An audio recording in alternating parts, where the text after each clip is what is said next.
انداز دیکھیے، ارشاد فرمایا والعصر، رب فرماتا ہے مجھے زمانے کی قسم ہو۔ اللہ کو بھی قسم اٹھانے کی ضرورت ہے، مالک کریم کو بھی کیا حاجت ہے کہ وہ قسم اٹھائے، لیکن تاکید کر کے بات ذہن میں اتارنے کے لیے۔ انسان کا مزاج ہوتا ہے نا، جس بات پہ قسم اٹھائی جائے اس کو انسان سمجھتا ہے زیادہ پکی ہے، تو طبع انسانی کے مطابق بات کی، فرمایا والعصر، زمانے کی قسم ہو۔ انسان کو پیدا کرنے والا رب قسم اٹھا کے انسان کی ایک بات کرتا ہے، والعصر، مجھے قسم ہو زمانے کی، ان الانسان لفی خسر۔ انسان کو پیدا کرنے والا رب فرماتا ہے بے شک انسان خسارے میں، گھاٹے میں، نقصان میں۔ لوگ اس کو کہہ رہے ہیں بڑا سیٹ ہے، لوگ کہہ رہے ہیں بڑا کامیاب ہے، یہ بھی کہہ رہا ہے اللہ کا بڑا شکر ہے، لیکن پیدا کرنے والا رب، انسان کو بنانے والا، اس کو جاننے والا رب فرماتا ہے مجھے زمانے کی قسم ہو یہ نقصان میں ہے۔ اور خسارہ، اس خسارے کو نہیں کہتے ہیں کہ لوگ کہتے ہیں میں نے کاروبار کیا تھا تو نفع نہیں ہوا، نقصان ہوا۔ خسارہ اس خسارے کو کہتے ہیں جو اصل مال بھی ضائع ہو جائے، راس المال بھی ضائع ہو جائے تو کہتے ہیں خسارہ ہوا ہے، یعنی اس کے پاس جو تھا اس میں بھی یہ خسارے میں کیا؟ یا اللہ سارے خسارے میں ہے؟ فرمایا نہیں، الا الذین آمنوا، جن میں 4 صفتیں پائی جائیں وہ نہیں خسارے میں۔ ان میں پہلی صفت یہ ہے کہ الا الذین آمنوا، بے شک وہ لوگ جو ایمان لائے، مگر وہ لوگ جو ایمان لے آئے، جن کا ایمان مضبوط ہو، جن کا عقیدہ ہو کہ اللہ ہمارا رب ہے، وہی پیدا کرنے والا ہے، وہی رزق دینے والا ہے، اسی کی تقدیر کا غلبہ ہے، رب کریم ذرے ذرے کو جانتا ہے، اللہ تعالیٰ نے جس حال میں رکھا ہے یہی حال میرے لیے بہتر ہے۔ انسان محنت پوری کرے، نتیجہ اپنے رب پہ چھوڑ دے، اسباب سارے جمع کرے، بھروسہ اپنے اللہ تعالیٰ پہ کرے، عقائد کے لحاظ سے پختہ ہو، اور پھر اس کا عقیدہ ہو کہ بعد از خدا بزرگ توئی قصہ مختصر، کائنات میں سب سے عرفہ والا، عظمتوں والے، شانوں والے، بلندیوں والے، رفتوں والے، کائنات کے امام، نبیوں کے امام، رسولوں کے امام، فرشتوں کے امام، محبوب مطلق اگر کوئی ہے تو جناب محمد رسول اللہ ہے صلی اللہ تعالی علیہ وسلم۔ سب سے اولا ہو اعلیٰ ہمارا نبی، سب سے بالا ہو اعلیٰ ہمارا نبی، اپنے مولا کا پیارا ہمارا نبی، اور دونوں عالم کا دھولا ہمارا نبی۔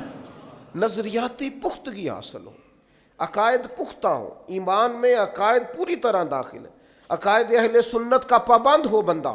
پھر ایک اور بنیادی عقیدہ ہے، اسی ضمن میں سارے عقائد آ جاتے ہیں، فرشتوں پر بھی ایمان ہو، اللہ کے تمام انبیاء پر ایمان ہو، اچھی بری تقدیر پر ایمان ہو، لیکن ایک بنیادی عقیدہ جس کو عقیدہ آخرت کہا جاتا ہے، اس پر انسان کا ایمان ہونا بڑا ہی ضروری ہے۔ اگر آخرت پر ایمان کمزور ہو جائے تو دنیا میں جتنے بھی عمل ہم کرتے ہیں یہ سارے کمزور ہو جائیں۔ یہ جو لوگ ڈپریشن میں، ٹینشن میں، انزائٹی میں چلے جاتے ہیں اور ایک بات بار بار کرتے ہیں کہ میرے ہی ساتھ ایسا کیوں ہوتا ہے، آخر بڑی ہی کوشش کے بعد میں ہی ناکام کیوں رہ گیا، تو انہیں بتایا جائے گا کہ کامیابی پتہ کیا ہے؟ لا یستوی اصحاب النار و اصحاب الجنہ، اصحاب الجنت هم الفائزون، جنتی اور جہنمی برابر نہیں ہیں، کامیاب وہ ہیں جنہیں اللہ تعالیٰ نے اصحاب جنت بنایا ہے۔